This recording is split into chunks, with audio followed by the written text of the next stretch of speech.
there, travel enthusiasts! Today, I'm taking you on a virtual journey through one of New York City's most iconic landmarks, Central Park.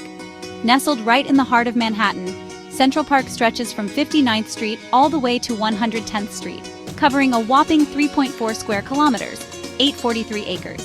This urban oasis is a perfect escape from the bustling city streets. Imagine walking along its scenic paths, discovering serene lakes, and stumbling upon charming fountains. The park even has its very own zoo, making it a hit with both kids and adults. You've probably seen Central Park in countless movies and TV shows. Remember those romantic boat rides on the lake or the adventurous bike rides through its trails? Yep, that's Central Park in all its cinematic glory. If you're planning a visit, there's no shortage of activities to enjoy. Rent a bike and explore the park at your own pace, or join a guided walking tour to uncover its hidden gems. And don't forget to pack a picnic.